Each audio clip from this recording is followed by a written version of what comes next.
Interview that you will see only on Channel 2, he shared with us his hopes for the future and vision for the city of Buffalo.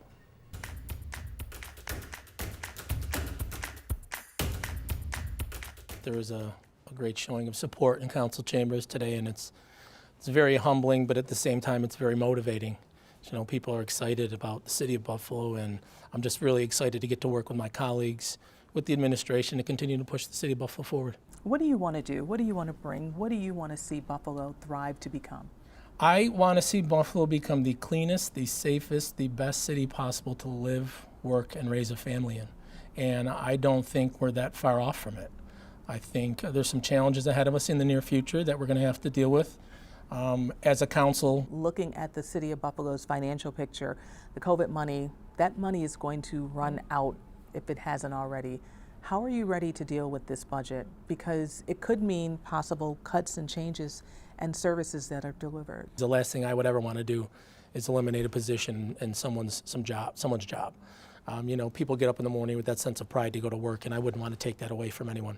So we're going to have some tough decisions, some tough discussions internally on the council and the administration. There's going to be very difficult conversations in the next couple of years. We see a person was getting paid to not be on the job. So many little things may have slipped through that shouldn't have, that really has cost taxpayers a lot of money. What are you going to do to ensure that things like that don't continue to happen? And also check some other boxes to see what is happening to make sure that taxpayers aren't getting ripped off. I think you hit the nail on the head there, you know, little things slipping through the cracks, and those little things add up after a while.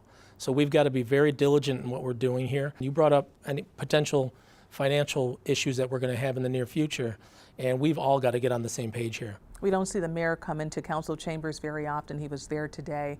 How can you assure the people of Buffalo that this council is just not going to be a rubber stamp? Whatever Mayor Brown wants, he's going to get. That's not how I've operated. I do have a good relationship with the mayor. I tend to operate in a more collaborative manner. I think you see some people at every level of government across the country being adversarial just to be adversarial, and I think that people are tired of it. I don't think that collaboration is the enemy of independence. We have to protect our residents. If we're not doing that, if we're not keeping them safe, everything else is secondary. You know, it really doesn't matter if we're not keeping them safe. So we have to give the men and women of the Buffalo Police Department, Buffalo Fire Department, the tools, the equipment they need. And I think there's ways that we can move some things around within our operating budget to maybe purchase some additional equipment and things like that, and then not have to go out and use the capital budget to do it. It's been a long time since someone who represents South Buffalo has had that leadership position in the council.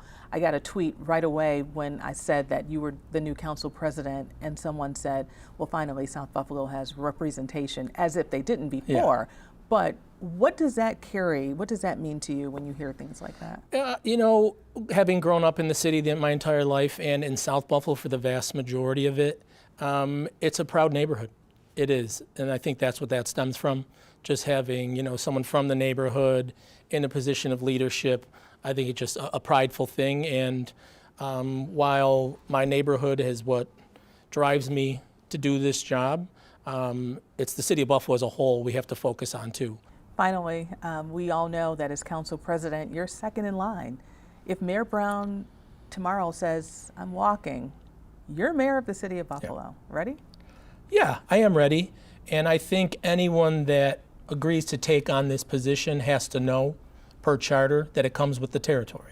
So it's not something I'm focused on. I'm focused on being the South District Council member, the council president, and helping lead this council forward. But if something were to happen and I was asked to step into that role, I would be ready to do it. And there's more to this interview. You can see the full interview a little later on WGRZ.com.